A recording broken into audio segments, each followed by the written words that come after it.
Hello. So we join you from, there we go. We join you from Bloomberg, the Hadoop infrastructure group. So we're responsible for HBase amongst many other components in the Hadoop ecosystem.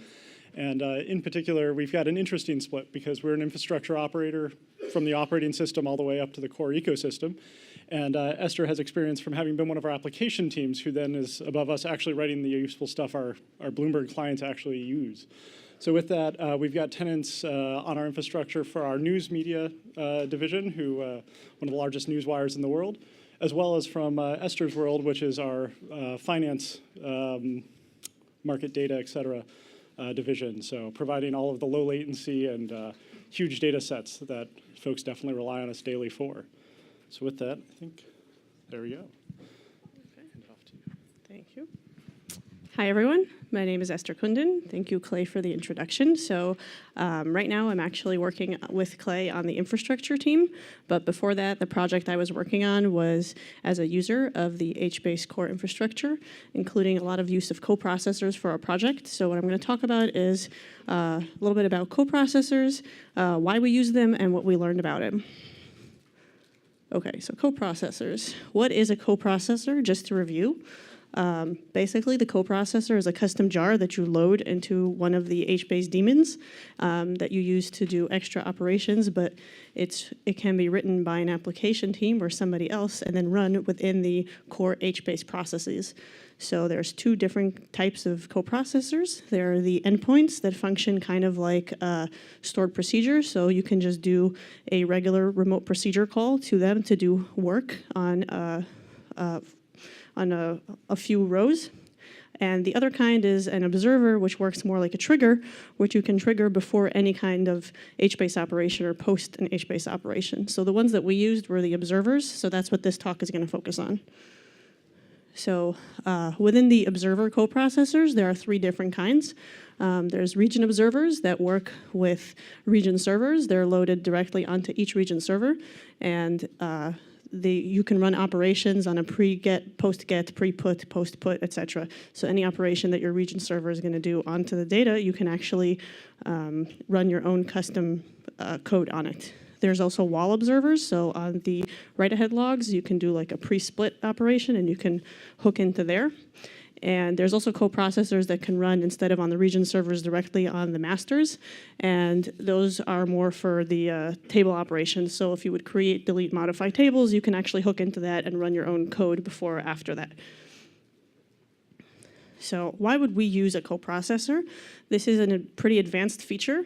So you have to think long and hard before you attempt to use it. But in general, what they're really, really good for is filtering your data or running very simple aggregations. We've heard a lot about running more complex analytics on your jobs. Coprocessors are usually not a good place to do that directly. There's a lot of other tools available. There's Spark. So really complex jobs don't really belong there. But if you're going to do something simple, like filter your data or do a very small aggregation, and thereby you would decrease by significantly how much data you're sending over the wire, then it actually might be worth it. They're used extensively, as we heard from the previous talk. Apache Phoenix uses it. A lot of other tools that run on top of HBase use coprocessors in order to do these kind of aggregations and filtering. So the use case that we were writing as an application team was for Port, our portfolio analytics platform. What this basically does is it lets a user aggregate a lot of data for their portfolios and benchmarks over time. So the specific reason that you would want to use a coprocessor here was if you have all your time series data going back through time for prices and analytics and other things going back about, for example, let's say 10 years, you have a lot of data, and you'd want to pull up like 50,000 or 100,000 rows of data for a specific time period, then you'd need to pull it up, aggregate it, and display it on a screen. What we were using was actually an online function. So for us, speed was critical, accuracy was critical. We could not be missing parts of the data because this is financial data, so we could not miss a row. And it had to come up pretty quickly because this was an online application. So we were trying to dredge as much speed as we could out of this. And again, that's where coprocessors really gave us a huge advantage.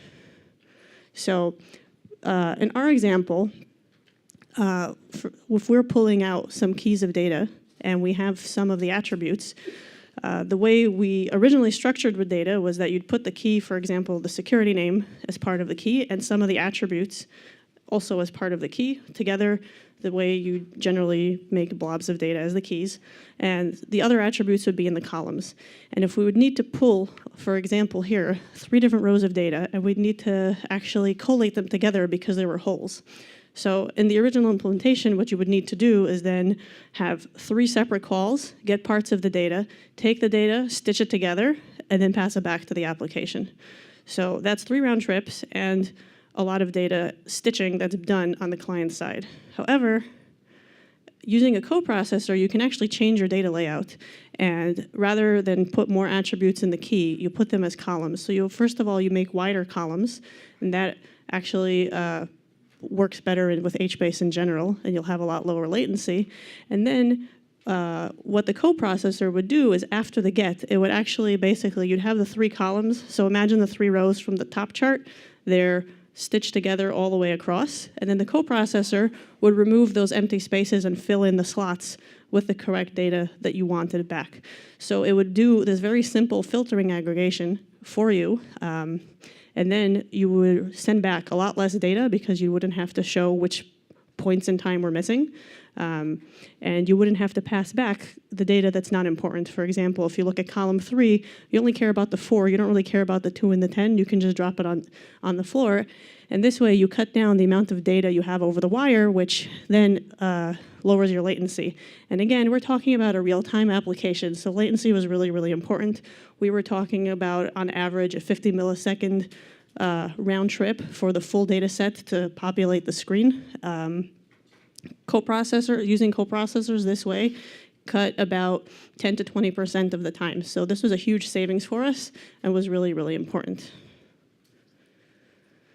However, coprocessors, they get us what we want, but there's a lot of problems with using them. There's a lot of caveats that you need to be aware of when you use them, or else you're going to have a lot of issues in your system. So some of the caveats that we ran into is your coprocessors, because they're running as a custom jar within your region server, or for example in the master, they can actually crash the processes. If you throw an exception, anything other than an IO exception, there's a setting that you can set. It could either crash your whole region server and bring it down, generally affecting the entire cluster, and anybody trying to read that data for the amount of time that the region server is down and everything is transitioned.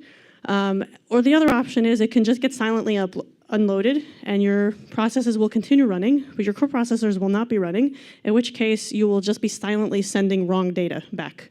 Again, this is financial data. This is a really big deal. This is not something you want to be doing. So, solution, it's pretty straightforward. What we ended up doing is we wrote wrappers around every single coprocessor, making sure that the only thing we ever threw was an IO exception, because those actually get through and they get logged. So you can then see what's happening without the fear of bringing all your processors down. Okay, another issue that we came across is that your coprocessors can hoggle your memory. This is obviously a big deal. We've talked today, and I'm sure at all other conferences, a lot about garbage collection and how that absolutely kills your performance. And if you're going to start hogging all your memory in the coprocessor, you'll have a lot less left for the region server for other things like the bucket cache and the cache on the mem store and everything else. So you're going to have a very slow region server if your coprocessor keeps leaking useless memory. Again, there's not any amazing solution for this. You just have to write really good Java code. You should be very careful with it. You can profile all of your code. What we ended up doing was writing drivers for all of our coprocessors, running them in standalone mode with a similar test set as we would see in production, and then profiling it using common Java profilers, trying to find where a lot of the memory is being used and where we could optimize that.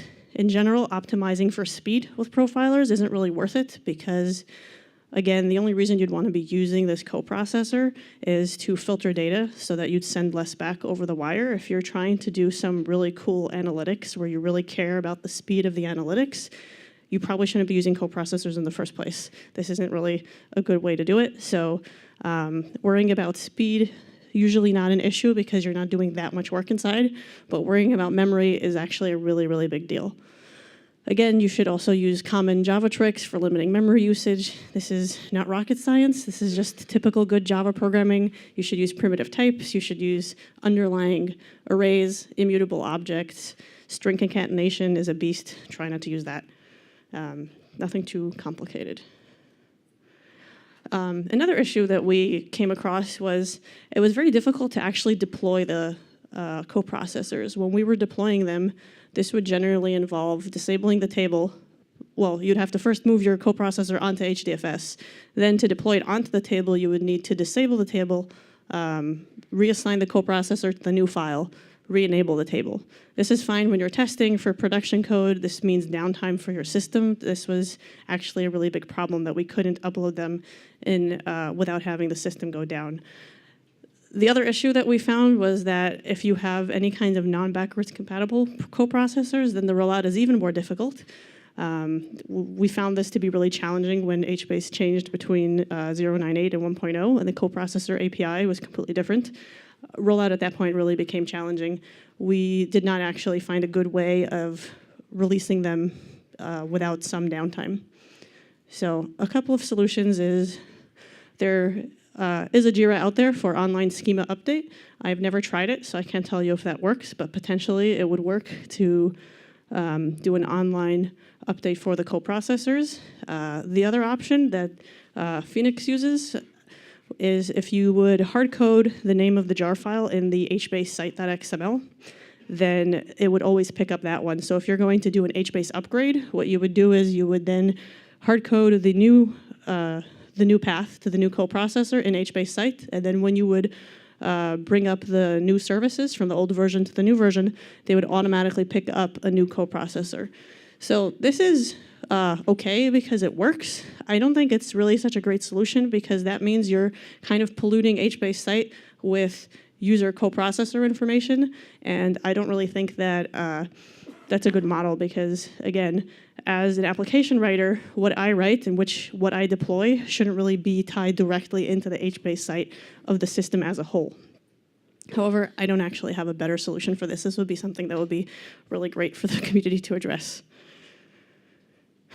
Okay, some tips for logging and metrics. We were able to log in our coprocessors. We would log with log4j properties to a completely separate file. That made it a lot easier to see what was going on inside of them. Again, you'd have to really muck with the log4j metrics in the HBase site, in the whole HBase installation, and have a different category that would go to a different file that you would only access through your coprocessor, which is, again, not great, but it worked. One thing that we found really useful was using an MDC. I don't remember what that thing stands for, but basically it's for being able to pass attributes for, you can pass attributes through all your services and you can pass them. So what we actually ended up doing was having an attribute that we pass through all our microservices that then hit HBase. We would pass this attribute along with the ID. This makes it really easy to track what's going on. So when you do log, you can tie it all in together. You can pass this through as an attribute to the coprocessor requests and then log it out. And what we found really useful was actually in a post-get or post-put operation, you can use your own metrics within the coprocessor to time how long things take and anything else that you're doing. You can then add them as additional data into a fake column that you just append in the coprocessor and pass back to your service and your client. And then you can have metrics of everything that's been going on in HBase on a per request basis. This is was really useful when you're doing analytics on what you're doing, and also this way you can actually get metrics of how long your coprocessors took, because otherwise there's not really any other way to do any kind of timing on that. Now I'm going to talk about some unsolved issues. These are issues that came up in production for us that we don't really have a good solution for. One thing is that the bad request can bring down your whole cluster. I think this was the tablet of death that was spoken about in the keynote. Basically, if you have some kind of corrupted data that will bring down your region server, you can then continue to bring down every single following region server as your request gets replayed, and then you can have a catastrophic failure that brings down your entire cluster. I think the idea of containment is really great. I haven't seen it, so this is something that definitely needs to get addressed. Another major issue that we found was the missing jars. If you attempted to deploy a coprocessor with a jar that didn't actually first exist on HDFS, for example, by mistyping the file path when you deployed it, you would actually throw an exception in every single region server and bring all of HBase down. So this was a major issue that we ran across, unfortunately, multiple times. I did not ever see a good solution for that. Okay, now I'm going to hand it over to Clay, who's going to talk about this from the back-end view. So luckily, coprocessors have continued to evolve, and there's some ways we can kind of prevent abuse now. So as Esther's example shows, there's just sometimes HBase is the right place to do filtering. It's the right place to do things that are very close and near to the data, but we really need to figure out how to bound things. Loading coprocessors have come a long way just in the last year, luckily. And with that, we've got ways to avoid this cascading failure of all region servers going down when somebody mistypes a load, as Esther had pointed out, where you can actually do various tricks where it will actually say, hey, look, I can't talk to that path. I don't want to let you go down. Similarly, there's some other attempts to try to be able to assign system tables before user tables. We've seen some fantastic failures with things like Apache Phoenix's secondary indices when we've tried to write them in-house, where you can have fun blowing up your tables, and now you can't assign meta. So challenges like this make coprocessors a very interesting thing as an infrastructure operator where you may not have insights into what somebody has just assigned on their table. So with that, HBase 14.190 to try to say, hey, let's maybe assign system tables first. This is pretty key that we have a system before we try to load in more user-specific bits. And then similarly, you can actually set now hbase.coprocessor.abortOnError to false for a table, which is really nice to be able to actually to run. Similarly, some other challenges are when Esther's product was being developed, a lot of that development was happening on development clusters without HBase security on, which meant that coprocessors could unload themselves. However, now when you go into a production environment with security turned on, you may not have that flag set the same way. And so now if you have a coprocessor error, it aborts. This can also be a very helpful feature to avoid that. Handler failures, these are always challenges because you might have a coprocessor that's a pre-get or a post-get, but not affecting scans. So somebody says, hey, you know, I can scan this table all day long, but I can't do any gets. And you watch your handler count creep up as things just kind of go off into space. So this is very simple to do. You know, here we've got a nice two-line coprocessor roughly that can do that, but at the same time, it's really difficult as an operator to understand where did everything go. And so you can use JStack, which is really nice to be able to say, hey, you know, I see all these classes that I've never seen before. What's going on there? If you're using some sort of implementation system to see all of the threads in your HBase, this is incredibly useful. Now, one of the challenges is that coprocessors are key to HBase's operation. Again, if you're running HBase security, the reason you can't unload a coprocessor now is because you actually want HBase to do access control, and that's implemented as coprocessors that are key to the HBase system. So if you want an HBase delegation token, that's provided by the token provider. You know, if you want to do a bulk load, you need the secure bulk load endpoint to make you some custom little directory you can ship data to. And even master has a coprocessor on it these days. So, excuse me, Meta has a coprocessor on it these days. So with that, you can set disabling all user coprocessors, but if you run Phoenix, you probably don't want to do that because Phoenix is also a bunch of coprocessors. With that, it would be nice to see some way to do whitelisting. Ironically, I was just laughing before the talk. That could be done as a coprocessor. Coprocessor running on master as an observer for all the alter tables. But you know, certainly I'd love to hear folks, if anyone in the audience is running coprocessors, maybe you've tried this and maybe you got some insights into it. So with that, kind of some key recaps here, though, are that coprocessors are really dangerous. Certainly the HBase book on Apache, hbase.apache.org has a big warning, and it says, hey, look, this is really advanced. And we want to remind folks that indeed it is. It's something that we really take the internals of HBase seriously. We try to understand them very well. It's very difficult for folks to ramp up and actually write coprocessors easily.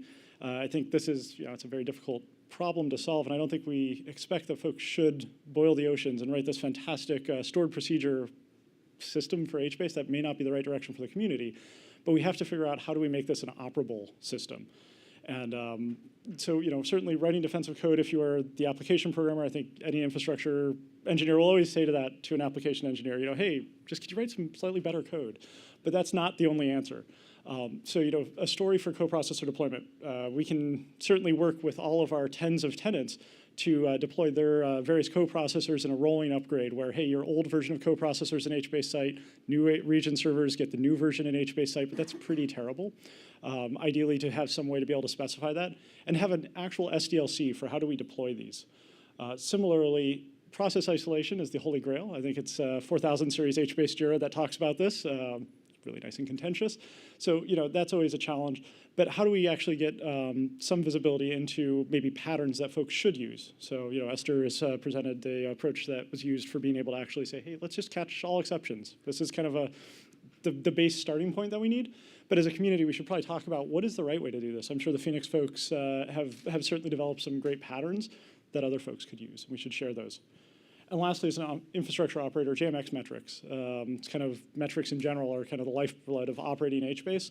But to be able to actually see what coprocessors are triggering, whether those coprocessors are publishing their own metrics, to be able to actually say, hey, I just hit this coprocessor, or it seems like every time this table increments a read request, that coprocessor over there, that completely unexpected triggers.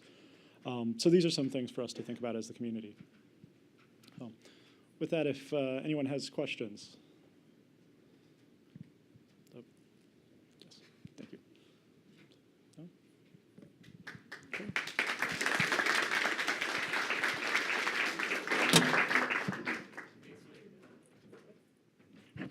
Sorry, there's a hand way in the back. My apologies.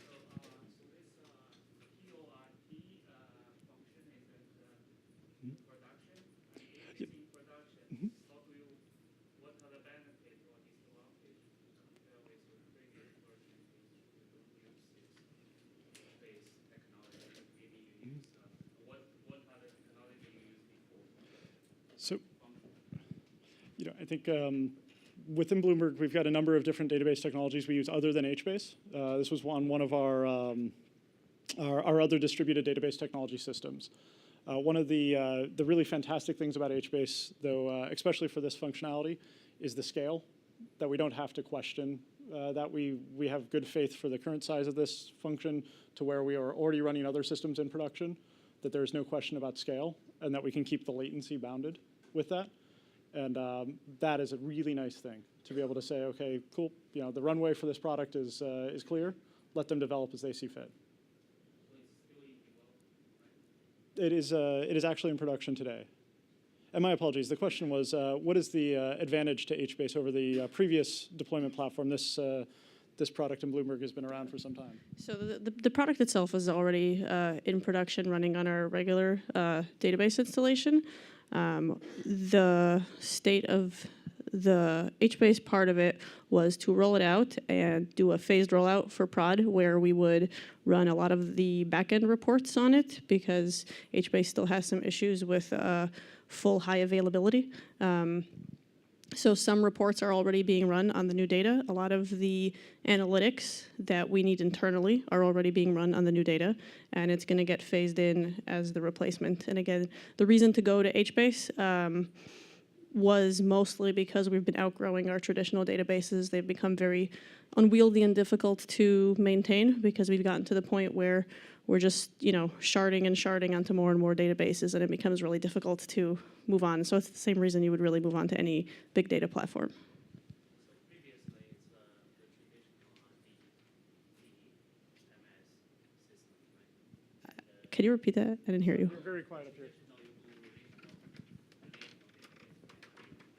looked like your colleague was saying, a while ago, you guys started using distributed database.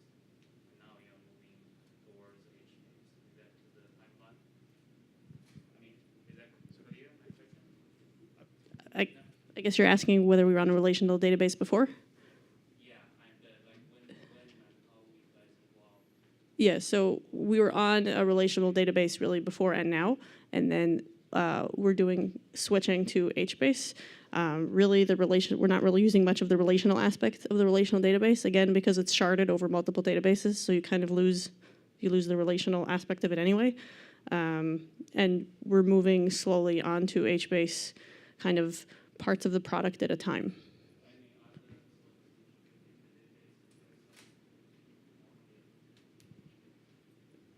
Oh, in terms of other distributed databases, right now we're just looking at HBase over HDFS. Yeah. In the example you used, you said you got a 10 to 20% performance improvement by using a coprocessor. It almost sounded like you would have expected more. Well, it's actually about what we expected because. Oh, sorry. The question was that we had a 10 to 20% improvement in performance. You would have expected more.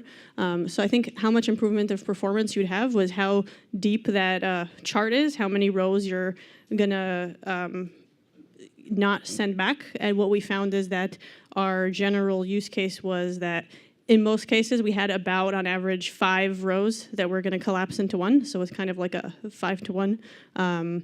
But because you have the regular HBase overhead anyway. So that was really dependent a lot on the nature of the requests going in, not necessarily on exactly how you implemented the coprocessors. Yeah. My guess is it's mostly read-only. You're reading out of the database. What I'm asking is what's the performance with the write? Okay. So for in terms of read-write, the database itself needs to do reads and writes. So the writes are generally, there's a lot less of them, and they're run not as often because it's only as markets close, for example. So it's still run round the clock as markets close all over the world, but it's not run as often as reads. So we do have a much more focus on the reads.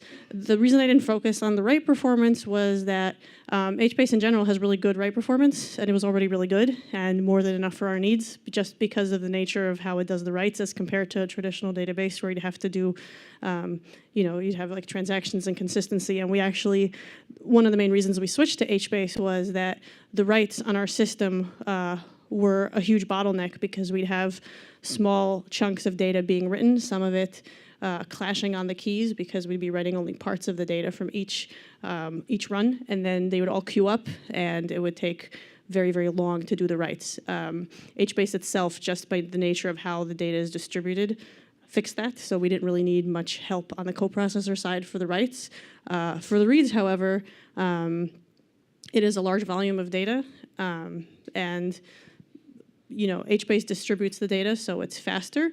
However, because it's a Java process run off cluster that we then have to convert a lot of the data, so there's a lot of network time and transfer time and Java time. So that actually eats significantly into the amount of time that we spend sending all the data back.